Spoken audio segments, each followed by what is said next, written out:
Drama के starting में song जो कि हमारी फीमेल लीड है वो कॉल पर अपनी फ्रेंड से बात कर रही होती है और उसकी फ्रेंड कह रही होती है कि अच्छा है कि वो अपने ब्रेकअप से बाहर आ गई है। और वो पूछती है कि लेकिन आखिर हॉस्पिटल में कौन ब्लाइंड डेट के लिए आता है। तो यहाँ पर फिर सॉन्ग उसे बताने लग जाती है कि मेरे जो प्रोफेसर है उन्होंने मुझे एक लड़का सजेस्ट किया जो कि उनके फ्रेंड का ग्रैंडसन है, पर क्योंकि मैंने उन्हें बताया कि मैं बिजी हूँ तो प्रोफेसर ने कहा कि वो लड़का मुझे यहाँ हॉस्पिटल में मिलने आ जाएगा। तो ये सुनकर फिर फ्रेंड कहती है कि अच्छा तो ऐसी बात है। वो फिर सॉन्ग से पूछने लगती है कि फिर वो करता क्या है। तो यहाँ पर सॉन्ग उसे बताती है कि वो सोल्जर है और अभी वैकेशन पर आया हुआ है। तभी हम हमारे मेल लीड कैप्टन जो को देखते हैं जो कि अभी हॉस्पिटल आया होता है यहाँ पर सॉन्ग से मिलने के लिए। और वो अपनी कॉल पर ग्रैंडमा से कह रहा होता है कि ग्रैंडमा आप फिक्र मत करो, मैं टाइम पर हॉस्पिटल पहुंच गया हूँ, मेरे अंदर भी बेसिक मैनर्स है, मैं जानता हूँ कि वो डॉक्टर है तो मुझे जल्दी आना चाहिए। तभी यहाँ पर सॉन्ग तो बहुत ज़्यादा डर जाती है क्योंकि सामने गुंडे होते हैं और यहाँ पर जो को भी इस बारे में पता लगता है अपने फ्रेंड से कि हॉस्पिटल में कुछ गुंडे लोग आ गए थे तो वो लोग यहाँ पर रेस्क्यू के लिए आए हुए। और यहाँ जो का फ्रेंड उसे पूछता है कि वैसे वो तो वैकेशन पर था तो यहाँ पर क्या कर रहा है। तो बता देता है कि वो ब्लाइंड डेट पर आया हुआ है। जो गुंडा यहाँ हॉस्पिटल में घूम रहा था वो सॉन्ग के गले पे चाकू रख लेता है और सभी के सामने ही धमकी दे रहा होता है।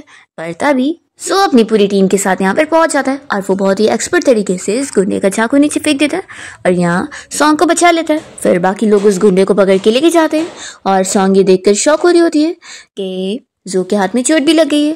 तभी जो यहाँ सॉन्ग के पास आ रहा होता है और उससे पूछता है कि क्या तुम ठीक हो। तो फिर वो उसके हाथ की चोट देखकर तुरंत ही उसे अपने साथ लेकर जाती है और उसके हाथ पे मेडिसिन लगाते हुए बैंडेज कर देती है और उसे थैंक यू भी बोलती है कि उसने उसकी जान बचाया।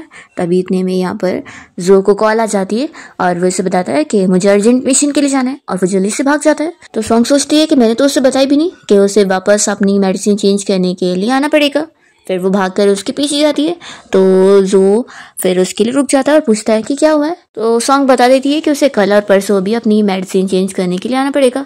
फिर जो तुरंत ही अपनी टीम के साथ हेलीकॉप्टर में बैठ के चला जाता है और यहाँ पर सॉन्ग बस उसे दिखती रह जाती है। फिर इतने में उसे जो का मैसेज आ जाता है कि आज उसे कुछ काम पड़ गया तो वो उसे यहाँ नहीं मिल पाया तो वो परसों मिलेगा। तो सॉन्ग भी मान जाती है कि ठीक है हम परसों मिलते हैं। नेक्स्ट डे सॉन्ग जब अपने ऑफिस में बैठी होती है तो पूरा दिन होने के बाद भी यहाँ पर जो आया नहीं होता है तो वो सोच रही होती है कि मैंने उसे बोली भी थी कि उसे वापस से मेडिसिन लगवाने के लिए आना पड़ेगा। फिर इतने में नर्स यहाँ पर आती है और वो सॉन्ग से कहने लगती है कि डॉक्टर सॉन्ग आखिर आपको हुआ क्या है, आपका ऑफिस टाइम अब खत्म भी हो गया है और अब शिफ्ट चेंज करनी है तो आप क्या नेक्स्ट शिफ्ट भी लेना चाहती हो। तो सॉन्ग तुरंत ही एक पेपर पे अपना नंबर लिखती है और वो इसे नर्स को पकड़ा देती है कि जिस बंदे ने मेरी जान बचाया था ना उस दिन तो मुझे ये दे देना। तो नर्स कहती है कि अच्छा आप मैं समझी तो आप उसका इंतजार कर रही थी। तो सॉन्ग कहती है कि तुम ज्यादा मत सोचो, मैं तो बस उसकी फिक्र कर रही थी क्योंकि उसने मेरी जान बचाया तो उसकी मेडिसिन चेंज करना जरूरी है। तो नर्स कहती है कि ठीक है आप फिक्र मत करो, जैसे वो यहाँ पर आएगा तो मैं उससे आपके बारे में बता दूंगी कि वो आपसे मिलने आ जाए। फिर सॉन्ग यहाँ से निकलने के लिए जैसे अपना कोट उतार के रखती है तभी इतने में वो देखती है कि उसके फ्रेंड ने उसे मैसेज करी है कि वो अभी इसी वक्त ही उसे क्लब में मिलने आए, वो दोनों पार्टी करेंगे चीटर से दूर होने की खुशी में और मैंने बहुत सारे मेल मॉडल्स को भी खरीदी हूँ।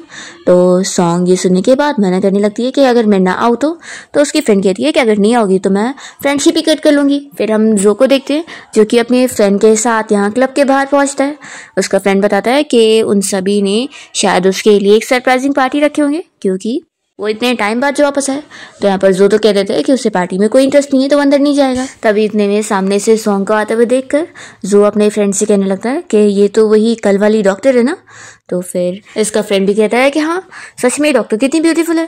फिर यहाँ पर जो तो कह देता है कि तुम अपना जाओ, मैं अभी सिगरेट स्मोक करूंगा। जैसे ही सॉन्ग यहाँ पर आती है तो क्लब के बाहर उसे उसका एक्स बॉयफ्रेंड मिल जाता है और वह यहाँ सॉन्ग को देखकर शॉक होता है कि तुम भी ऐसी जगह पे आती हो, मुझे पता नहीं था। तो यहाँ पर फिर सॉन्ग उसे बातें सुनाती है कि उसे क्या लगा था कि वो बस काम करती रह जाएगी और वो चाहता था कि वो उसकी बस हाउस वाइफ बन के रहे और वो चीट कर रहा था उसे यहाँ पर। तो वो कहता है कि लिली उसे सेड्यूस कर रही थी तो वो अपने आप को कंट्रोल ही नहीं कर पाया। सॉन्ग कहती है कि सच में तुम और वो लिली दोनों ही गार्बेज और एक दूसरे के लिए परफेक्ट मैच हो। तभी वो लिली भी बाहर आ जाती है और सॉन्ग को चिल्लाने लगती है कि तुम मेरे बारे में क्या बोल रही हो। फिर इन दोनों के बीच में आर्ग्यूमेंट होने लगता है। तो सॉन्ग का बॉयफ्रेंड हानो से कहने लगता है कि मुझे तो लेकिन तू भी पसंद हो, तू भी मेरे दिल में हो। ऐसा बोलकर वो उसे टच करने लगता है। तो सॉन्ग से दूर रहने के लिए बोल रही होती है। इतने में बीच में यहाँ पर जो आकर उस हान को दूर करता है और कह देता है कि तुम खुद यहाँ से जाओगे या फिर मैं पुलिस को कॉल करूँ। तभी इतने में सॉन्ग जैसी जो को देखती है तो वो पहचानती है कि ये तो वही सोल्जर है। फिर यहाँ हान तो जो से झगड़ा करने के मूड पर आ जाता है, तो फिर जो उसे उठा के फेंक देता है। फिर वो हान और वो लिली तो इससे डर के मारे यहाँ से भाग लेते हैं और सॉन्ग तो जो से बहुत ही इंप्रेस होती है। वो कहता है कि सॉरी, शायद तुम डर गई होंगी। तो सॉन्ग कहती है कि बिल्कुल नहीं, बल्कि तुम तो बहुत ही ज़्यादा कूल लग रहे थे। तो यहाँ पर सॉन्ग के हाथ लगाते ही जो के हाथ में पेन होने लग जाता है। तो वो कहती है कि सॉरी, मैं तो भूल ही गई थी कि तुम्हें चोट लगी हुई है। ये बताओ, तुम आखिर मेडिसिन चेंज करने के लिए हॉस्पिटल क्यों नहीं गए? तो वो कहता है कि मैं जाने ही वाला था, पर मेरे फ्रेंड ने मुझे यहाँ लेकर आ गया।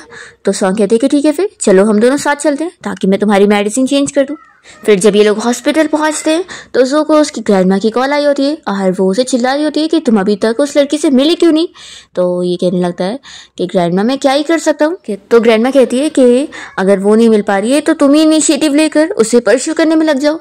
तो जो मना कर देता है कि ग्रैंडमा, मुझे फोर्स मैरिज में कोई इंटरेस्ट नहीं है, क्योंकि फोर्स मैरिज स्वीट नहीं होती है। फिर अपनी ग्रैंडमा से कॉल पर बात करने के बाद यहाँ पर वो सॉन्ग को देख रहा होता है, जो कि अपना कोट पहनकर सब रेडी वगैरह हो गई होती है। जो तभी यहाँ पर उसे ही मैसेज कर रहा होता है और उसे बता देता है कि असल में मैं कोई ब्लाइंड डेट पर आना नहीं चाहता था। तो फिर सॉन्ग भी उसे मैसेज करती है कि असल में मुझे भी मेरे प्रोफेसर ने फोर्स किया था और मैं मना नहीं कर पाई थी। तो फिर दोनों एक दूसरे को मैसेज करते हैं कि फिर तो अच्छी बात है, हमें मिलने की ज़रूरत ही नहीं है। फिर मैसेज पे बात करने के बाद जैसे ही जो अपना फ़ोन रखता है तभी इतने में नर्स उसे देख लेती है और उसे बताने लगती है कि डॉक्टर सॉन्ग आपका कितने देर से इंतज़ार कर रही थी और उन्होंने मुझे आपको ये पेपर भी देने के लिए बोला। तभी सॉन्ग ये देख लेती है तो जल्दी से जाकर वो पेपर ले लेती है और कहती है कि अब तो तुम यहाँ पर आई गए ना, तो इसे लेने की क्या ज़रूरत है, चलो मैं मेडिसिन लगा देती हूँ। फिर जैसे ही सॉन्ग यहाँ उसे मेडिसिन लगा रही होती है तो जो से पूछ रहा होता है कि वैसे तुमने उस पेपर में लिखी क्या थी। तो ये झूठ कह देती है कि मैंने उसमें थैंक्स लिखी थी क्योंकि तुमने मेरी जान बचाए थे, तो उसके लिए फिर से थैंक यू। तो वो कहता है कि थैंक्स की ज़रूरत ही नहीं है, वो तो मेरा फ़र्ज़ है, मैं एक सोल्जर हूँ। तो सॉन्ग कहती है कि अच्छा, फिर वो भी क्या तुम्हारा फ़र्ज़ है जो आज तुमने मुझे मेरे एक्स बॉयफ्रेंड से बचाया हो। तो वो कहता है कि अच्छा अभी वो, तो फिर तो थैंक यू तो बनता ही है, तो क्यों ना तुम मुझे खाने की ट्रीट दो। सॉन्ग मान जाती है कि ठीक है, फिर हम लोग खाना खाने चलते हैं। और फिर वो कुछ रखते हुए उससे पूछ रही होती है कि तुम्हें क्या खाना है। तो जो मौका देकर उसके पॉकेट में से वो चीट निकाल लेता है और देखने जा रहा होता है कि आखिर उसने उसके लिए लिखी क्या थी। सॉन्ग जैसी देखती है कि जो वो पढ़ने वाला है तो वो जल्दी से पेपर छीनने की कोशिश करती है और इसी चक्कर में दोनों एक दूसरे के ऊपर गिर जाते हैं और ऐसे दोनों ही बहुत ज़्यादा शॉक हो जाते हैं। इतने में नर्स आकर इन दोनों को जैसी ऐसी देखती है तो वो अपनी आंखें बंद करके कहती है कि सॉरी, मैं गलत टाइम पर आ गई, और वो बाहर चली जाती है।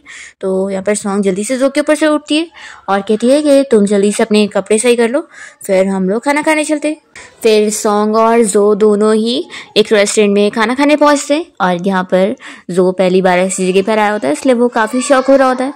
तभी सॉन्ग उसे अपना नाम बताते हुए हैंडशेक के लिए हाथ आगे बढ़ा रही होती है। तो जो इसका नाम सुनकर शॉक होता है और वो याद करता है कि उसकी ग्रैंडमा ने जिस ब्लाइंड डेट वाली लड़की को उससे मिलने के लिए भेजी थी उसका नाम सॉन्ग है और वो भी तो डॉक्टर है।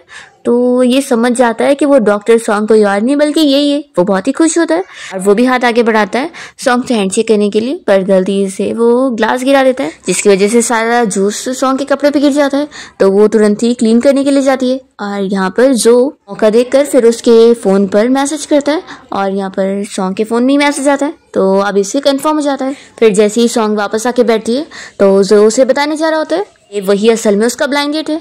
पर इतने में जो के पूरे टीम मेंबर यहाँ पर अपनी कार से पहुँच जाते हैं उसे पिक करने के लिए, क्योंकि अभी उन्हें एक अर्जेंट मिशन के लिए जाना है। तो जो फिर जाने लगता है और सॉन्ग से कह देता है कि मैं वापस आने के बाद तुम्हें बताऊंगा, और वो चला जाता है। तभी यहाँ पर फिर सॉन्ग देखती है कि उसके फ़ोन में उसी का मैसेज आया हुआ है।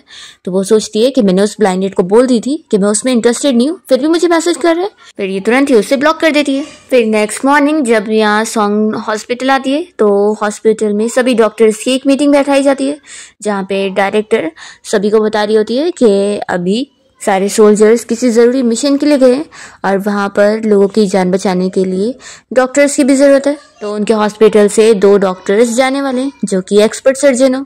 तो वो पूछ रही होती है कि आखिर कौन खुद से जाना चाहेगा, तो यहाँ पर कोई भी नहीं उठ रहा होता है। तो सॉन्ग फिर मान जाती है कि मैं जाऊँगी। तो उसे देखकर उसका एक कलीग भी मान जाता है कि मैं भी इसके साथ जाऊँगा। तो फिर ये डिसाइड हो जाता है कि उनके हॉस्पिटल से ये दोनों जाने वाले हैं। फिर हम देखते हैं कि जो अपनी टीम को यहाँ पर हैंडल कर रहा होता है और उन्हें ट्रेनिंग दे रहा होता है और इसी बीच सॉन्ग और बाकी डॉक्टर्स की टीम यहाँ कार से पहुँच जाते हैं। जैसे ही सॉन्ग यहाँ पर जो को देखती है तो वो भी उसे देखकर शॉक होता है और पूछता है कि डॉक्टर सॉन्ग तुम यहाँ पर कैसे। तो फिर वो कहती है कि आखिर डॉक्टर्स को पेशेंट की जिम्मेदारी लेनी पड़ती है, तो मैं यहाँ पर तुम्हारी मेडिसिन चेंज करने आ गई। तो यहाँ पर फिर जो का फ्रेंड उसे बता देता है कि असल में हॉस्पिटल की तरफ से ये सारे डॉक्टर्स भेजे गए हैं। जो सभी डॉक्टर्स को वहाँ पर रेस्ट करने के लिए जाने बोल देता है। तो जैसी सॉन्ग भी जाती होती है तो ये उसे मैसेज करता है, तो पता लग जाता है कि उसने उसे ऑलरेडी ब्लॉक करी है। तो वो हंसने लगता है कि वो तो बड़ी स्ट्रेट फॉरवर्ड है। फिर यहाँ पर सॉन्ग जब अपना बॉक्स पैक करने के बाद निकल रही होती है जल्दी जल्दी में, तो वो किसी से टकरा जाती है और फिर अपनी चीज़ें उठाने लगती है। तो वो भी उसकी हेल्प करता है। तो वो थैंक्स करती है और देखती है कि वो बंदा कोई और नहीं बल्कि जो है। जो पूछने लगता है कि क्या हुआ, तुम मुझे देखकर खुश नहीं हो? तो सॉन्ग कहती है कि ऐसी बात नहीं है। तो फिर जो बताने लगता है कि लेकिन मैं तुम्हें यहाँ देखकर खुश नहीं हूँ। एक्चुअली ये ऑपरेशन बहुत ही ज़्यादा इस बार खतरनाक है और मुझे तुम्हारी सेफ्टी की फिक्र है। तो मैं तो चाहूँगा कि तुम यहाँ सेफ बेस पर ही रहो। तभी तुरंत ही सॉन्ग उसे समझा देती है कि मैं यहाँ पर किसी को भी होल्ड बैक करने नहीं आई हूँ, मैं यहाँ पर लोगों की जान बचाने आई हूँ। तो अगर किसी सोल्जर की जान कभी खतरे में पड़ती है तो मैं अपनी पूरी कोशिश करूँगी और किसी को भी मरने नहीं दूंगी। तो यहाँ पर फिर सॉन्ग की बातें सुनकर जो तो बस इम्प्रेस हो जाता है। फिर सभी जब निकल रहे होते हैं मिशन के लिए तो जो सभी को गाइड कर रहा होता है और वो खास करके सॉन्ग को अपना वॉकी टॉकी पकड़ाता है ताकि कभी भी वो कोई खतरे में पड़ती है तो वो तुरंत उसे कांटेक्ट करे। तो फिर सॉन्ग इसे ले लेती है और हाँ बोलकर आगे बढ़ती है। जब ये लोग गुंडों का सामना करते हैं तो ये सभी उनके ऊपर फायरिंग करने की कोशिश करते हैं। तो वो गुंडा यहाँ पर जो के ऊपर गोली चला देता है और जब जो को चोट लगती है तो सॉन्ग ये देखकर उसके पास पहुंच जाती है। तो वो कहता है कि तुम पागल हो गई हो। तभी वो गुंडा इन लोग को शूट करने वाला होता है, इतने में दूसरा सोल्जर उसे मार देता है। पर फिर सॉन्ग और जो दोनों स्लिप हो जाते हैं और वो लोग नीचे गिर जाते हैं। जब सॉन्ग को होश आता है तो वो देखती है कि जो को तो इतनी ज्यादा चोट लगी है और उसकी सांसें भी ठीक से चल नहीं रही है। तो वो तुरंत ही उसका कपड़ा वगैरह निकालती है और अपना ट्रीटमेंट स्टार्ट करते हुए उसकी गोली निकालती है। फिर ट्रीटमेंट कंप्लीट करने के बाद सॉन्ग यहीं पर ही बैठी बैठी सो जाती है और जब जो की नींद खुलती है तो वो सॉन्ग को अपने पास देखकर खुश होता है और वो सोचता है कि यही उसकी फ्यूचर वाइफ होगी। तो वो बहुत ज़्यादा हैप्पी है। नेक्स्ट मॉर्निंग जो हॉस्पिटल में होता है एंड उसे होश नहीं आया होता है तो सारे उसके टीम मेंबर वहीं पर ही खड़े होते हैं। जैसे ही वो जागता है तो वो इन लोगों से पूछता है कि डॉक्टर सॉन्ग कहाँ पर है। तो ये लोग कहते हैं कि तुम तो बड़े ही खराब निकले, हम लोग यहाँ पूरी रात तुम्हारे उठने का इंतजार कर रहे थे और तुम्हें हमारी कोई पड़ी ही नहीं है। तो ये लोग थोड़ा रोने धोने का नाटक करने लगते हैं और फिर जो से कहते हैं कि तुम्हारी जो डॉक्टर सॉन्ग है वो ऑलरेडी ठीक हो चुकी है और वो तो अपना काम पर भी चली गई। तो जो ये सुनकर खुश होता है कि अच्छी बात है कि सब कोई ठीक है। फिर यहाँ पर उसका फ्रेंड बाकी दोनों टीम मेंबर को भेज देता है और उसे फिर एक चीट देकर बताने लगता है कि ये डॉक्टर सॉन्ग ने तुम्हें देकर गई है, वो अभी जाने से पहले तुम्हें देख कर गई थी। तो जो चीट में पड़ता है कि सॉन्ग ने अपना नंबर लिख कर गई है और उसे बोल कर गई है कि वो जल्दी से ठीक हो जाए, क्योंकि उसने बोला था ना कि वो उससे मिलने जाएगा और उसे बताएगा कि वो क्या बोलने वाला था। हम देखते हैं कि सॉन्ग अपना काम कर रही होती है एंड तभी उसे उसके फ़ोन पर जो का मैसेज आता है। तो जैसे ही सॉन्ग उसकी आईडी देखती है तो वो अब जाकर समझ पाती है कि जोई असल में उसका वही ब्लाइंडेड था जिससे वो मिली ही नहीं थी। वो उसे जल्दी ठीक होने के लिए गुड लक का मैसेज कर देती है। तो जो बदले में उसे मैसेज सेंड करता है कि जब वो ठीक हो जाएगा तो उसे डिनर की ट्रीट देगा। फिर जो के पास उसका भाई आया होता है उससे मिलने के लिए और यहाँ पर जो उसे अपनी सॉन्ग के बारे में बता देता है। तो जो के मुंह से तारीफें सुनकर उसका भाई कहने लगता है कि सच में सिस्टर इन लॉ तो कितनी ज्यादा अमेजिंग है।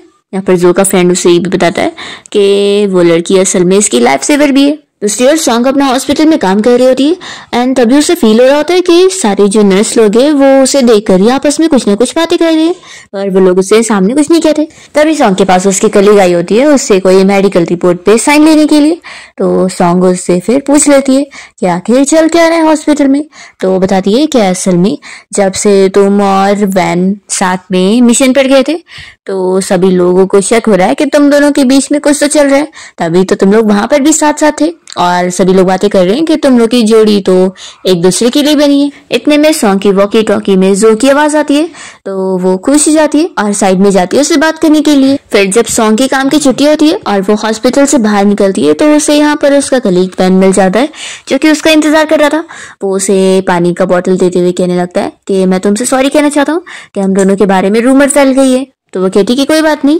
फिर यहाँ पर वो जिद करता है कि चलो मैं तुम्हें घर छोड़ देता हूँ। तो फिर सॉन्ग मान जाती है और हम यहाँ देखते हैं कि जब जो अपने फ्रेंड के साथ कार से कहीं पर जा रहा होता है तो उसे उसके भाई की कॉल आती है और वो बताता है कि आज वो हॉस्पिटल गया हुआ था अपनी सिस्टर इन लॉ के बारे में और पता लगाने के लिए। तो उसने वहां पर उसके और उसके कलीग के बारे में रूमर्स वगैरह सुना है और अभी वो अपने कलीग के साथ ऑफिस छूटने के बाद घर भी जा रही है। तो ये सुनते के साथ ही जो कहता है कि कोई बात नहीं, तुम इन सब में मत इन्वॉल्व हो, तो उसका भाई कहने लगता है कि भाई आप भी ना, आपको समझ नहीं आ रहा है, आपको वहां पर जाना चाहिए और पता करना चाहिए, नहीं तो फिर आप पीछे रह जाएंगे और आपकी पसंद की लड़की को कोई और ही लेकर जाएगा। दूसरी ओर हम देखते हैं कि सॉन्ग का जो ये कलीग है, उसने जो उसे पानी दिया था उसमें नशे की दवा मिली होती है और सॉन्ग को तो यहाँ पर चक्कर आने लग जाता है। तो वो बताता है कि वो उसे बहुत लाइक करता है और उसने उसे पाने के लिए सब कुछ किया है। तो सॉन्ग को यहाँ पर बहुत गुस्सा ही आ जाती है और फिर वो उसकी कार रुकवाने के बाद उसे खूब यहाँ पर पीटने लग जाती है और उसे अपनी हील से मार मार के उसका हाल ही बुरा कर देती है। तभी जो अपने फ्रेंड के साथ सामने ही कार रोकता है और वो यहाँ सॉन्ग को बचाने ही आने वाला होता है, पर देखता है कि वो तो खुद ही ऑलरेडी पिटाई कर चुकी है। जैसे ही सॉन्ग पीछे मुड़ती है और जो को देखती है तो वो शॉक हो जाती है कि ये क्या एम्बैरेसिंग सिचुएशन हो गई। वो सोचती है कि मैंने इतनी जल्दी कर दी इसे पीटने के लिए, नहीं तो अभी हीरो ब्यूटी को बचाने वाला सीन होने वाला था। फिर वो बेहोश का नाटक करने लगती है तो जल्दी से जो उसके पास आता है और फिर उसे उठा के लेके जाता है। फिर जब ये लोग कार में जा रहे होते हैं तो पहले तो जो सॉन्ग की चोट पर जल्दी से बैंडेज लगाने लगता है। तो वो कहती है कि इसकी जरूरत नहीं थी और वैसे भी तुम लोगों को तो मिशन पे जाना है ना।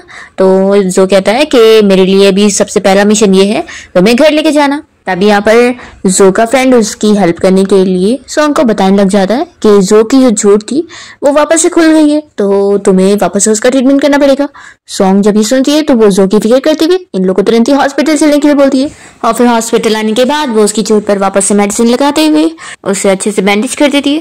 तो यहाँ पर वो फिर कपड़ा पहनने के बाद उसे कहता है कि मैं अपनी स्टिचेस निकलवाने के लिए भी तुम्हारे पास ही आऊंगा, क्योंकि तुम करोगी तो मुझे दर्द नहीं होगा। ये सुनकर दोनों हंसने लगते हैं और फिर जब यहाँ से बाहर आते हैं तो सॉन्ग यहाँ जो को बाय कर देती है। जैसे वो जा रहा होता है तो वो उसे देख कर स्माइल कर रही होती है, तो उसकी कलीग आकर कहने लगती है कि क्या हुआ, लव एट फर्स्ट साइट हो चुका है। तो सॉन्ग बताती है कि यही असल में मेरा वो ब्लाइंड डेट है जो प्रोफेसर जैन ने मुझे सजेस्ट करे थे। तो इसकी कलीग कहती है कि अच्छा ऐसी बात है, सच में तुम दोनों की जोड़ी तो अच्छी लग रही है।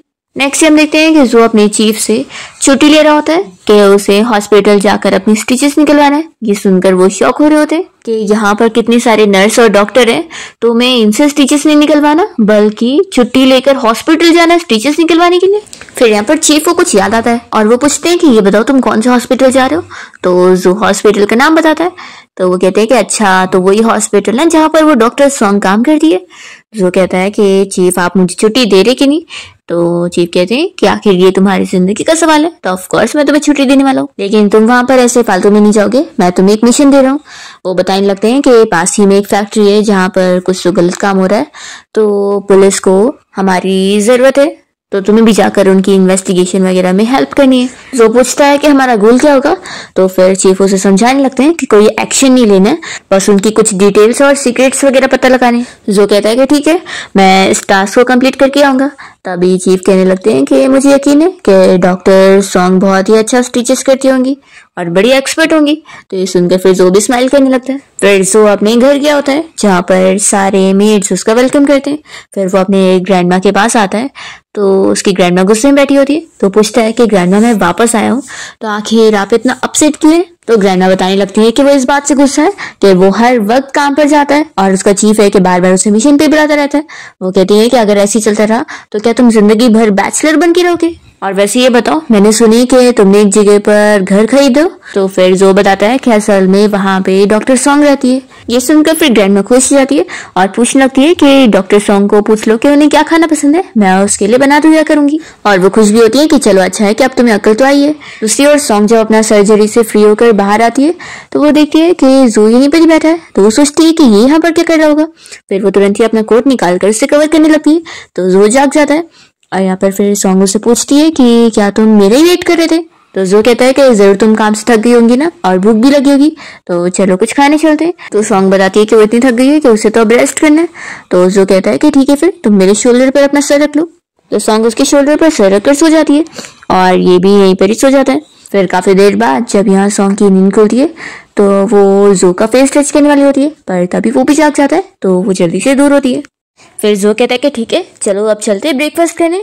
तो ये कहती है कि नहीं मेरे कपड़े सही नहीं है और बहुत ही गंदे भी है, तो मैं ऐसे में बाहर नहीं जाऊंगी। तो जो उससे मनाने लग जाता है कि वो ऐसे भी बाहर चल सकती है और वो कहता है कि देखो मुझे तो बहुत ज्यादा भूख लगी है क्योंकि मैं कल रात से तुम्हारा वेट कर रहा था। तो चलो तुम्हारे घर चलते हैं और चल के खाना बनाते हैं। तो फिर सॉन्ग मान ही जाती है और जब वो जो के साथ अपने घर पहुंचती है तो देखती है कि उसका घर तो कितना गंदा है।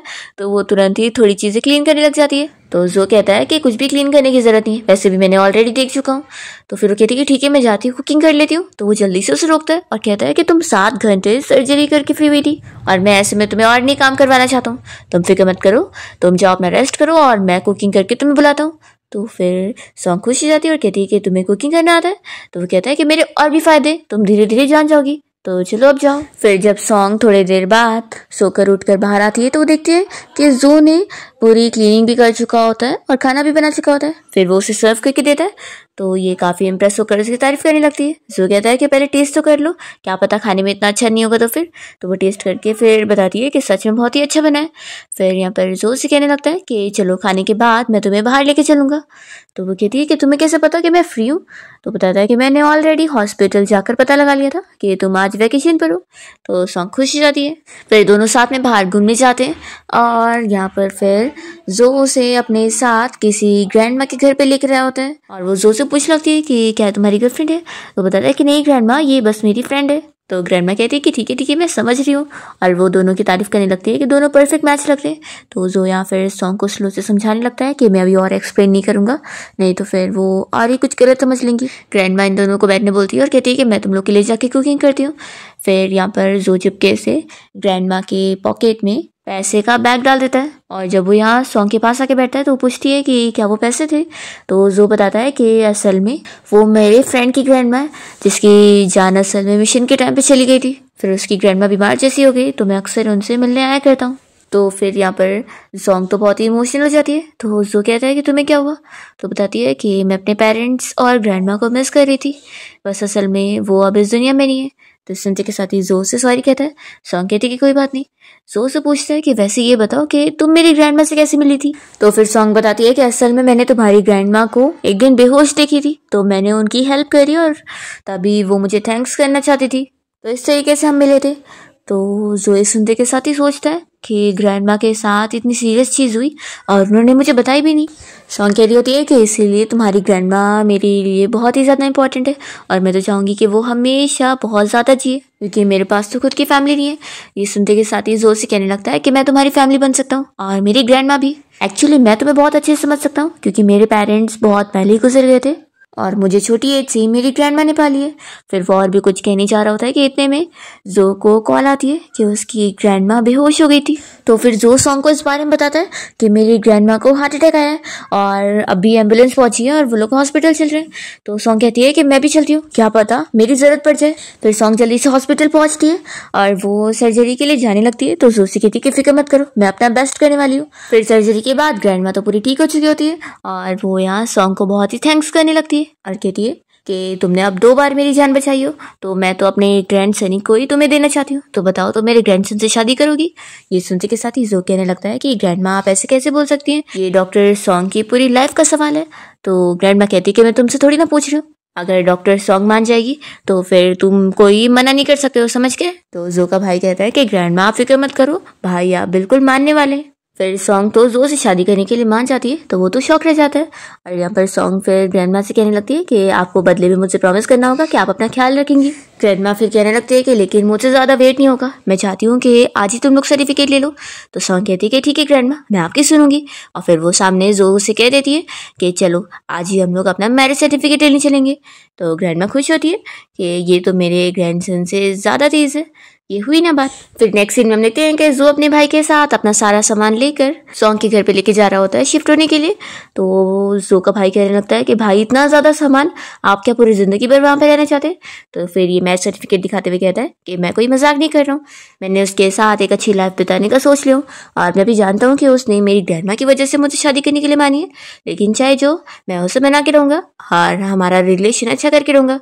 फिर इसके बाद जो सॉन्ग के साथ मैरिज सर्टिफिकेट अपनी ग्रैंडमा को दिखाता है कि उन दोनों ने सच में अब शादी कर ली है। ग्रैंडमा बहुत ज़्यादा खुश होती है और फिर यहाँ पर सॉन्ग से कहने लगती है कि बस एक बार मैं हॉस्पिटल से डिस्चार्ज हो फिर मैं तुम्हारे लिए बहुत सारे जो वेडिंग गिफ्ट है वो तुम्हें दूंगी। तो वो कहती है कि ग्रैंडमा ये सब चीज़ें मेरे लिए इतनी ज़्यादा ज़रूरी नहीं है। तो जो कहता है कि नहीं ये सब चीज़ें ज़रूरी है, मैं तुम्हें देना चाहता हूँ।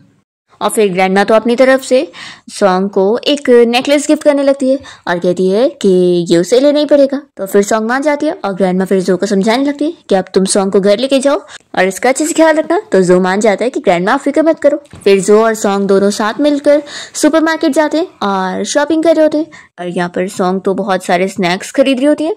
तो वो कहने लगता है कि तुम इतने सारे स्नैक्स खरीद रही हो, अगर मेरी ग्रैंडमा देख लेंगी ना तो वो तो मुझे ही डांटेंगी।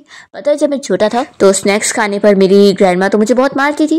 तो ये सुनकर फिर सॉन्ग को हंसी आ रही होती है कि वो बचपन में अपनी ग्रैंडमा से ऐसे मार खाया करता था। तो यहाँ पर जो बताने लगता है लेकिन वो फिर भी चीटिंग करके खाया करता था। फिर जो बाहर चला जाता है स्मोक करने के लिए और यहाँ पर सॉन्ग अपने लिए चीज़ें चूज कर रही होती है कि तब यहाँ पर हान आ जाता है और वो सॉन्ग को देखकर उससे बातें करने लगता है।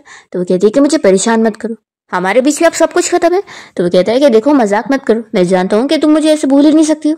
तो सॉन्ग उसे बता देती है कि अब मैं मैरिड हूँ। तो वो कहता है कि तुम पक्का झूठ बोल रही हो और ये बहाने बना रही हो मुझसे पीछे छुड़ाने के लिए, लेकिन मैं नहीं मानने वाला हूँ, मेरे साथ घर चलो। तभी जो यहाँ पर आकर हान का हाथ पकड़ के रोक देता है और उसे चिल्लाता है कि ये मेरी वाइफ है तो हद में रहो। हान ने लास्ट बारी जो से मार खाया था तो वो तो डर के मारे यहाँ से भाग लेता है। सॉन्ग बहुत ज्यादा खुश होती है और जो से कहने लगती है कि अब उसके रहने से वो कितना ज्यादा सेफ फील कर रही है। फिर दोनों साथ में जब घर की तरफ आ रहे होते हैं तभी एक नेबर आंटी सॉन्ग को देखते के साथ ही पूछने लगती है कि ये लड़का कौन है, क्या तुम्हारा बॉयफ्रेंड है? तो बताती है कि नहीं ये मेरा हस्बैंड है। तो ये सुनकर वो कहती है कि मैं अपने ग्रैंडसन को तुमसे इंट्रोड्यूस करवाने वाली थी, लेकिन अब तो तुम्हारी शादी भी हो गई, मेरा ग्रैंडसन ही कितना अनलकी है। ऐसा बोल के वो चली जाती है। तभी जो तो बहुत ज्यादा जेलस हो जाता है कि तुम तो बहुत ज्यादा ही पॉपुलर हो, इतने सारे लोग तुम्हें पसंद करें। तो वो कहती है कि हाँ मुझे चाहने वालों की लाइन लगी पड़ी है। तो जो जेलस होकर फिर आगे बढ़ जाता है और सॉन्ग समझ जाती है कि तुम तो जेलस हो रहे हो। फिर घर आने के बाद सॉन्ग देख रही होती है कि जो तो कुकिंग में लग गया है। उसे देखकर वो खुश होने लगती है और कहती है कि क्या मैं भी हेल्प करूँ? तो वो कहते हैं कि बिल्कुल नहीं, तुम जाओ अपना बैठो और टीवी और मोबाइल देखो और यहाँ के काम मैं कर लूंगा। तभी सॉन्ग को उसकी फ्रेंड का मैसेज आता है और वो पूछती है कि क्या तुमने सच में उस कैप्टन जो से शादी कर ली हो, कहीं तुम्हें किसी ने फोर्स तो नहीं किया? तो सॉन्ग यहाँ पर जो का काम करता हुआ ये फोटो उसे सेंड करती है और कहती है कि मैंने सच में उसे शादी करी और अपनी मर्जी से करती है। फिर दोनों साथ में जब खाना बैठकर खा रहे होते हैं तो सॉन्ग उसके खाने की तारीफ करती है कि ये तो रेस्टोरेंट से भी कई गुना ज़्यादा अच्छा खाना है। तो सॉन्ग बताता है कि ये सारा खाना मुझे मेरी ग्रैंडमा ने बनाना सिखाई। एक्चुअली हमारे फैमिली में रूल्स है कि लड़कों को खाना बनाना आना ही चाहिए, तभी तो वो अपनी फैमिली संभाल पाएंगे। तो सॉन्ग कहती है कि सच में तुम्हारी ग्रैंडमा तो बहुत ही अच्छी है। फिर वो पूछती है कि वैसे तुम क्या वापस आर्मी के लिए जाने वाले हो? तो वो बताता है कि मैं वेट कर रहा हूँ कि पहले ग्रैंडमा डिस्चार्ज होकर घर आ जाए, उसके बाद मुझे कुछ फॉर्मेलिटीज़ के लिए अपने बेस पर जाना होगा। तो यहाँ पर सॉन्ग मन में सोच रही होती है कि यानी मुझे अलग अलग जगह रहने की डिफ़िकल्टीज फेस करनी होगी। तभी वो कहता है कि तुम जब चाहो फिर मुझसे मिलने आ सकती हो, जब भी तुम्हारे पास टाइम हो, और मेरे पास भी जब टाइम रहेगा तो मैं तुमसे मिलने आ जाऊँगा। ऐसा बोलने के बाद जो फिर अपने बहुत सारे प्रॉपर्टी डॉक्यूमेंट निकाल कर और अपना सैलरी कार्ड निकाल कर सॉन्ग को देने लगता है और बताता है कि उसकी कुछ और भी प्रॉपर्टीज़ हैं जो कि अभी उसके नेम के अंडर नहीं है कुछ चीज़ों की वजह से। तो कहते हैं कि अरे तुम्हें मुझे ये सब बताने की ज़रूरत नहीं है, और वैसे भी तुम तो कभी कभार घर आ रहे हो तो मैं तुम्हें खाना खिलाना तो अफोर्ड कर ही सकती हूँ। सो कहता है कि मैं अच्छे से जानता हूँ कि तुमने बस मेरी ग्रैंडमा की वजह से मुझसे शादी करी हो, लेकिन मैंने नहीं, मैं इस शादी के लिए बहुत ही सीरियस हूँ, तो इसलिए अब तुम मेरी वाइफ हो तो ये सारी चीज़ों की रिस्पॉन्सिबिलिटी तुम्हारी है। सॉन्ग खुश होती है और कहती है कि तुम सेफली वापस आना। तो यहाँ पर फिर जोर से बताने लगता है कि लेकिन अभी जो मेरा घर है वहाँ पर मैं भी रहने के लिए नहीं जा सकता हूँ, तो आज रात के लिए तुम्हें मुझे यहाँ पर ही रहने देना होगा, और फिर कल मॉर्निंग में हम दोनों जल्दी उठेंगे और ग्रैंडमा को देखने चलेंगे। सॉन्ग शॉक हो जाती है और फिर इसके बाद वो उसका रूम रेडी करने के बाद उसे अच्छे से उसका रूम में भेज देती है और बता देती है कि टॉवल भी कहाँ पे रखा हुआ है। तभी वो कहता है कि डरो मत, जब तक तुम रेडी नहीं होगी मैं तुम्हें कोई भी चीज़ के लिए फोर्स नहीं करूँगा। तो वो तो एम्बैरस हो जाती है कि इसे कैसे पता चल गया कि मैं क्या सोच रही थी। वो जल्दी से अपने फिर रूम में आती है और अपना मुंह छिपाते हुए लेट जाती है।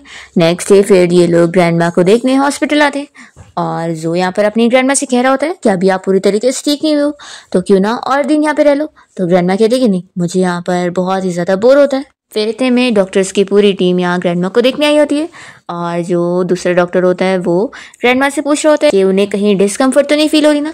तो वो कहती है कि आखिर डॉक्टर सॉन्ग कहाँ पर है, वो ही मेरा चेकअप कर रही है और वो मेरी बीमारी अच्छे से जानती है। तो सॉन्ग जल्दी से फिर ग्रैंडमा के पास बैठती है। तो ग्रैंडमा बताने लगती है कि देखो ना, मैं पूरी तरीके से ठीक हो गई हूँ तो मुझे हॉस्पिटल से डिस्चार्ज होना है।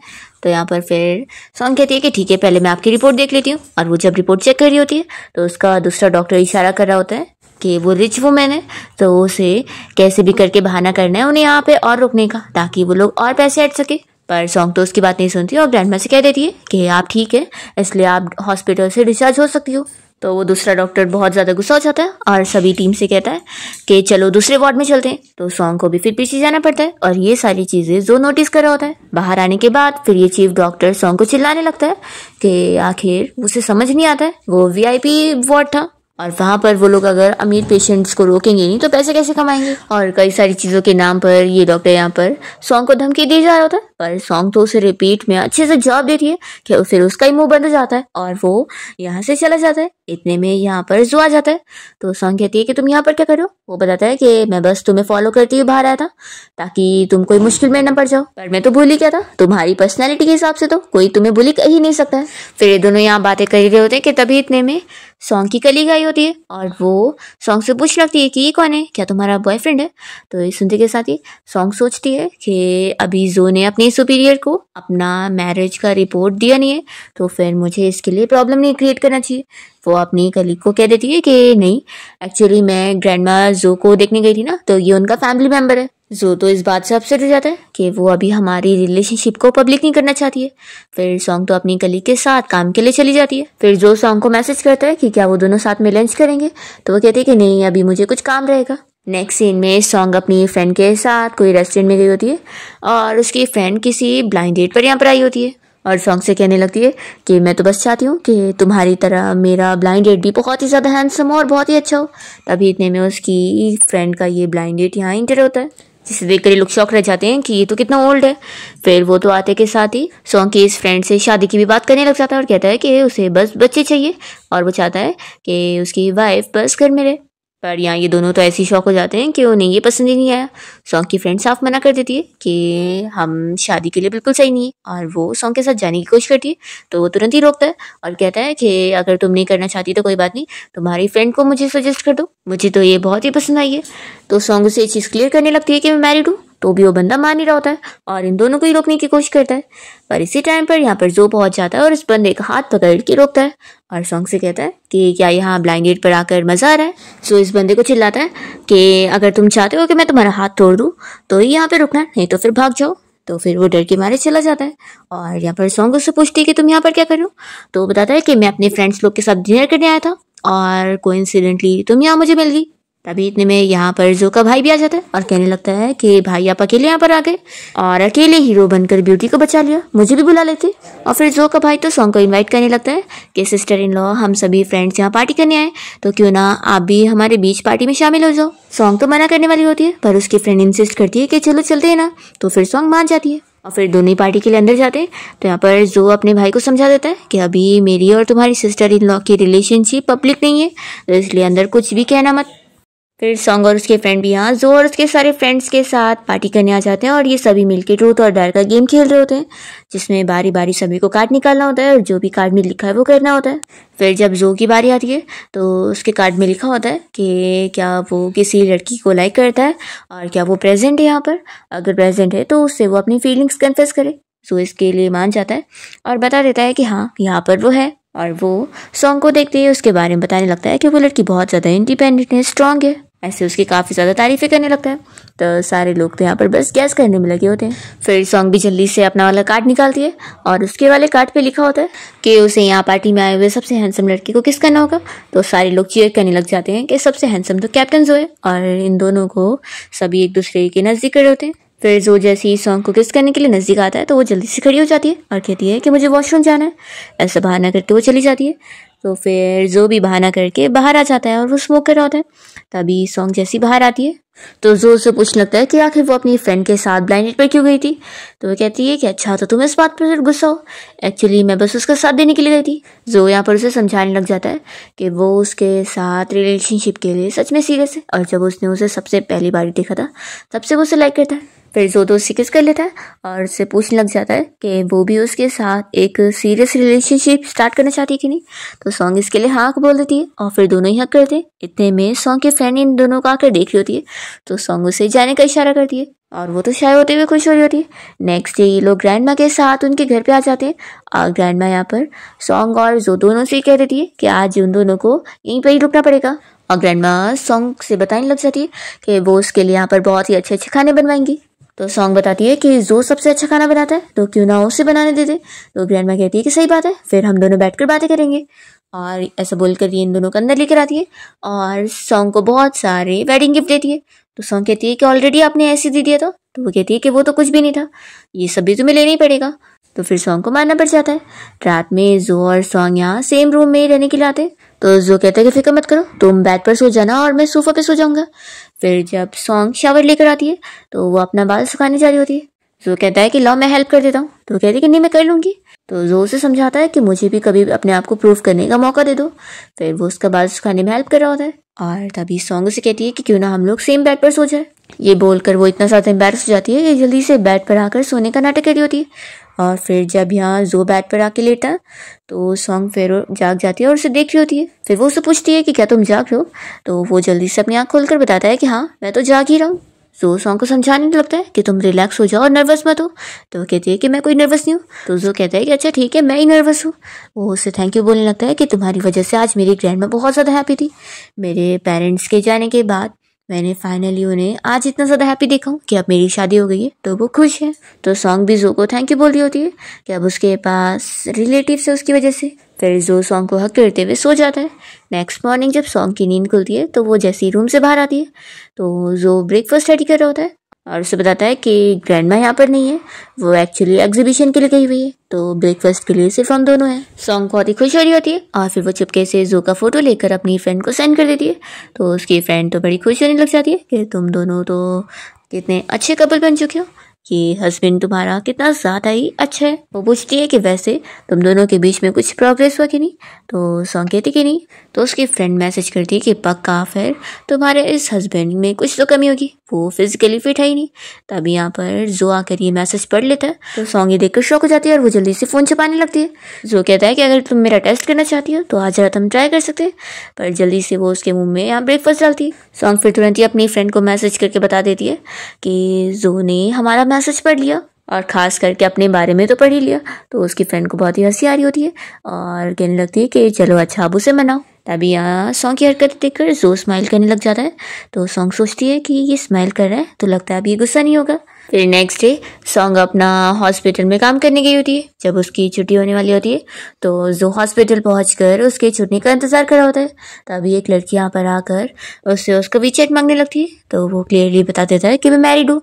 तो ये सुनते के साथ ही वो कहती है कि कितना झूठ बोल रहे हो तुम, अगर मैरिड हो तो वेडिंग रिंग क्यों नहीं पहने हो। तो फिर ये सुनने के साथ ही यहाँ जो को भी ख्याल आता है कि उसने आज तक सॉन्ग और अपने लिए वेडिंग रिंग लिया ही नहीं। फिर वो सोच लेता है कि अब तो वो पक्का लेगा। अब इतने में सॉन्ग उसे इस लड़की के साथ बातें करते हुए देखकर जेलस हो जाती है। और जब यहाँ जो उसके पास जाता है तो सॉन्ग पूछती है कि वो लड़की तुम्हारा वीचैट मांग रही थी। तो जो कहता है कि हाँ तुम्हारा हस्बैंड भी बहुत ही ज़्यादा पॉपुलर है।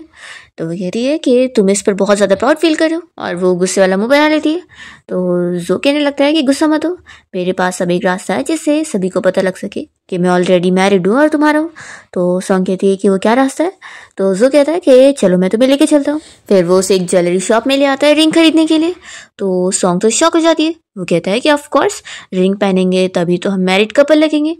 तो सॉन्ग बताने लगती है कि हम डॉक्टर्स ऐसी रिंग नहीं पहन सकते। जो कहता है कि फिक्र मत करो, मैं तुम्हारे लिए एक बॉक्स भी खरीद देता हूँ ताकि फिर रिंग घूमे ना। इतने में फिर जो के फ़ोन पर किसी की कॉल आ रही होती है तो वो बाहर जाता है बात करने के लिए। और इतने में इसे जावा नाम की कोई लड़की मिल जाती है जो कि उसे देखते के साथ ही कहती है कि हम कितने टाइम बाद मिल रहे हैं। फिर फ्लैशबैक में हम देखते हैं कि ये लड़की असल में जो को लाइक कर रही होती है पर जो उसे कोई भाव नहीं देता। तो वो उसके भाई को सेड्यूस करने के लिए ड्रग दे देती है। पर इस बारे में जो को पता लग जाता है और वो अपने भाई को बचाने पहुंच जाता है और इस लड़की को चिल्लाकर वो उसे लास्ट वार्निंग देते हुए अब्रॉड भेज देता है ताकि वो दोबारा उसे कभी मिल ही ना पाए। फिर फ्लैशबैक यहाँ पर ख़त्म होता है और जो इसे चिल्लाता है कि वो लगता है अभी भी सुधरी नहीं है। तो फिर वो कहती है कि मुझे अपनी पुरानी गलती का एहसास है और मैं सच कह रही हूँ कि उस टाइम पर मैं कंफ्यूज हो गई थी, लेकिन ये बात भी सच है कि मैं तुम्हें सच में लाइक करती हूँ। तो मैं चाहती हूँ कि तुम मुझे कम से कम एक चांस तो दे के देखो। तो वो तुरंत ही उसका हाथ छुड़ाता है और चिल्लाने लगता है। यह कहती है कि हम लवर नहीं बन सकते तो क्या हुआ, कम से कम फ्रेंड तो बन के रह सकते ना, तो मुझसे इस तरीके से बात मत कर। जोर से चिल्लाकर कह देता है कि मैं तुम्हें सिर्फ इसलिए छोड़ रहा हूँ क्योंकि हमारी फैमिली के बीच में बहुत ही अच्छी फ्रेंडशिप रही है, इसलिए दोबारा मुझे अपनी शक्ल मत दिखाना। अभी हम यहाँ पर सॉन्ग को देखते हैं, जो कि अभी तक एक रिंग नहीं चूज करी होती है। तो स्टाफ उसे बातें सुनाने लग जाती है और कहती है कि तुमने अभी तक कोई रिंग नहीं चूज करी, कहीं ऐसा तो नहीं कि तुम्हारे पास पैसे भी नहीं होगी खरीदने को। देखो मैं तुम्हें बता दूं कि हमारे स्टोर में कोई कैट और डॉग नहीं आ सकते। सॉन्ग कहती कि अच्छा तो तुम मुझे कैट और डॉग बोल रही हो, तो फिर मुझे सर्व करने वाले तुम कौन हो, माउस। तभी जो यहाँ पर आ जाता है और स्टाफ को चिल्लाता है कि आखिर वो किसे कह रही है कि उसके पास पैसे नहीं है और वो अफोर्ड नहीं कर सकता। तो फिर वो कहती है कि अगर पैसे है तो जल्दी से खरीदो ना, यहाँ पर ऐसे खड़े क्या हुए हो। इतने में फिर मैनेजर आ जाता है और वो तो जो को देखते के साथ ही पहचान लेता है और कहने लगता है कि मिस्टर जो, आपने यहाँ पर आने से पहले हमें बताया नहीं। तो सुनते के साथ ही वो स्टाफ भी शॉक रह जाती है और जो यहाँ पर फिर अपना कार्ड निकालते हुए कहने लगता है कि मुझे यकीन नहीं आ रहा कि खुद के स्टोर से चीजें खरीदने के लिए मुझे यहाँ पेमेंट करनी पड़ेगी। वो मैनेजर तुरंत ही स्टाफ को फायर करता है और यहाँ सॉन्ग भी शॉक रह जाती है और कहती है कि अच्छा तो तुम ही मिस्टर जो स्टोर के ओनर हो, लेकिन यहाँ की चीज़ें तो कितनी ज़्यादा महंगी है। तो वो कहता है कि आखिर हमारी तो स्टोर है, तो जब वापस करना वापस भी कर सकती, और समझ लेना ये तुम्हारे ब्रदर इन लॉ की स्टोर है, तो उसकी तरफ से तुम्हारे लिए गिफ्ट है। सॉन्ग खुश होती है और कहती है कि ठीक है। यहाँ पर जो फिर उसे समझाने लगता है कि आगे से कभी कोई उसे ऐसे बुली करे तो उसे अच्छे से जवाब देना और किसी को भी अपने आप को ऐसे बुली नहीं होने देना। सॉन्ग कहती है कि ठीक है, फिर अब तुम मेरे साथ हो तो फिर तो मैं बैड वुमेन बन सकती हूँ ना, अगर कोई मेरे साथ बुरा करेगा ना तो मैं उसे बाइट कर लूंगी। याओ इन लोग को चुपके से देख रही होती है और उससे बहुत गुस्सा आ रहा होता है कि जो के साथ मैं होनी चाहिए, कोई और नहीं। नेक्स्ट डे सॉन्ग जब अपने हॉस्पिटल आई होती है तो वो जो से मैसेज पे बात कर रही होती है कि बस अब दोनों ऑफिस से घर आएंगे और फिर मिलेंगे। तभी इतने में सॉन्ग देखती है कि उसकी एक पहचान की आंटी यहाँ पे रो रही होती है। तो वो पूछती है कि क्या हुआ है। तो वो आंटी बताती है कि असल में उन्हें कोई बीमारी हो गई है और डॉक्टर ने उन्हें सर्जरी के लिए कहा है, लेकिन अभी उनके पास इतने पैसे नहीं है, इस वजह से वो रो रही थी। तो जल्दी से सॉन्ग उनकी रिपोर्ट चेक करती है और सोचती है कि इतनी भी बड़ी बीमारी नहीं है जिसकी सर्जरी की जरूरत हो। तो कहती है कि आप रुको, मैं जाकर डीन से बात करती हूँ।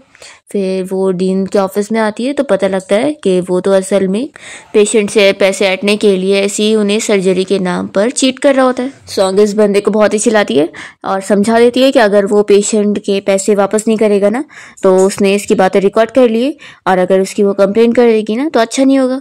तो फिर वो डर जाता है और कहता है कि ठीक है, मैं पैसे रिटर्न कर दूंगा, तुम मुझे 3 दिन का टाइम दो और इस रिकॉर्डिंग को फिर तुम डिलीट कर देना। सॉन्ग यहाँ से बाहर चली जाती है और इस डीन को उस पर बहुत गुस्सा आ रहा होता है और वो उसके खिलाफ प्लानिंग करता है। फिर नेक्स्ट सीन में सॉन्ग को एक लेडी आकर उसे ब्लेम करने लगती है कि उसके बच्चे की वजह से उसकी हालत खराब हो गई और वो सभी को चिल्ला चिल्ला कर कहने लग जाती है कि वो कोई काम की डॉक्टर नहीं है बल्कि बहुत ही बेकार है।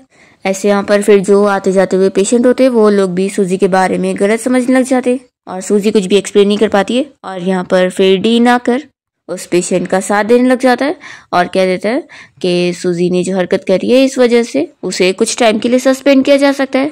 सूजी कुछ बोलती भी है तो भी कोई मानता नहीं है और इसके बाद फिर सूजी घर आकर बहुत ही ज़्यादा अपसेट होकर ड्रिंक करी होती है। दूसरी ओर हम जो को देखते हैं जो कि अपने फ्रेंड के साथ मिलकर वापस आ रहा होता है और वो सॉन्ग को कॉल लगा रहा होता है और मैसेज कर रहा होता है तो वो उसे कोई रिप्लाई नहीं दे रही होती है। तो ये परेशान हो जाता है और सॉन्ग से मिलने जब घर पहुंचता है तो वो दरवाज़ा भी नहीं खोल रही होती है। फिर वो किसी डोर लॉक खोलने वाले को बुलाकर दरवाज़ा खोलकर अंदर आ जाता है और देखता है कि वो तो यहाँ ड्रिंक करके बेहोश पड़ी होती है। फिर यहाँ जो सॉन्ग को उठा के रूम में लेकर आ जाता है। तभी वो तो इतनी ज़्यादा नशे में होती है कि उसे हक करते हुए उसकी तारीफ करने लग जाती है कि वो कितना हैंडसम है। फिर वो जैसे उसे किस करने के लिए नजदीक आ जाती है तभी इतने में वो तो सो जाती है। फिर नेक्स्ट मॉर्निंग जैसे ही सॉन्ग की नींद खुलती है तो वो जो को अपने पास देखकर शॉक होती है और कहती है कि तुम यहाँ मेरे साथ सेम रूम में क्या कर रहे हो। तो फिर जो उसे बताने लगता है कि कल जो तुम्हारा ड्रंक होने के बाद मिसबिहेवियर था उसके बाद जो तुमने हरकत करी तो तुम्हें उसकी रिस्पॉन्सिबिलिटी लेनी पड़ेगी। सॉन्ग बहुत ज़्यादा शॉक हो जाती है कि उसने कल रात करी क्या है। जो बताता है कि कल रात कैसे वो डोर लॉक वाले को बुलाकर लेकर आया था डोर तोड़ने के लिए और तब जाकर भी वो अंदर आया पाया था क्योंकि वो उसका फ़ोन भी नहीं उठा रही थी और वो उसकी बहुत फिक्र कर रहा था। फिर सॉन्ग और जो यहाँ आपस में काफ़ी सारी बातें करते हैं और अच्छा टाइम स्पेंड करते हैं और फिर दोनों साथ में गेम्स खेलने भी गए होते हैं और यहाँ पर जो सॉन्ग के लिए बहुत सारे सॉफ्ट टॉय जीतता है। फिर दोनों जब मूवी देखने के लिए जाने वाले होते हैं पर इतने में जो को कॉल आ जाती है कि उसे आप मिशन के लिए जाना पड़ेगा तो वो तुरंत ही निकलता है। तो सॉन्ग फिर अकेले मूवी देखती है और थोड़ा अपसेट भी होती है तो सोच लेती है कि वो नेक्स्ट टाइम जो के साथ ज़रूर आएगी। फिर जो अपना काम पर लग जाता है और वो और सॉन्ग बस एक दूसरे को फ़ोन पर कांटेक्ट करके बात कर रहे होते हैं।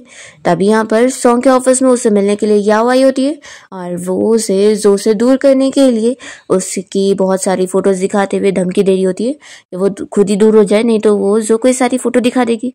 सॉन्ग कहती है कि ये सारी फ़ोटो झूठी है और वैसे भी ये तुम्हें सब मेरे अंकल ने दी होंगे ना, मैं तुम्हें बता दूं कि इन सब का कोई फ़ायदा नहीं है, मैं और जो कभी अलग नहीं होने वाले। और पहली बात तो ये कि जो तुम जैसी लड़की को बिल्कुल पसंद नहीं करेगा। यहाँ पर सॉन्ग को फिर उस रास्ते में उसके अंकल मिल जाते हैं और उनकी वजह से फिर से सॉन्ग को अपना बचपन याद आ रहा होता है कि कैसे उसके मॉम डैड की कार एक्सीडेंट में मौत हो गई थी और ये सब के पीछे उसके अंकल का ही हाथ था। सॉन्ग फिर जो की ग्रैंडमा से मिलने जाती है और यहाँ पे ग्रैंडमा उससे बहुत सारी बातें कर रही होती है और जो के बचपन के बारे में भी चीज़ें शेयर करी होती है।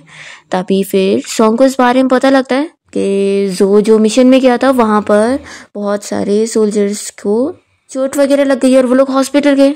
तो ये तुरंत ही वहाँ पहुँचती है और बहुत ही डर गई होती है कि जो को कुछ हो गया, पर तभी वो यहाँ सेफ होता है और तो जल्दी से दोनों एक दूसरे को हक करते हैं। फिर जो और सॉन्ग एक दूसरे के और भी ज़्यादा क्लोज जाते हैं और यहाँ पर सॉन्ग का अंकल और याओ दोनों ही इन दोनों को अलग करने की कोशिश करते हैं, पर वो लोग कुछ बिगाड़ ही नहीं पाते। फाइनली जो और सॉन्ग दोनों अपनी मैरिज पब्लिक करने का सोच लेते हैं और एक ग्रैंड वेडिंग के लिए वेडिंग ड्रेस ट्राई करने जाते हैं और यहाँ पर जो का भाई भी आया होता है इन दोनों का साथ देने के लिए। इसी के साथ ही इस ड्रामा की हैप्पी एंडिंग यहाँ पर हो जाती है।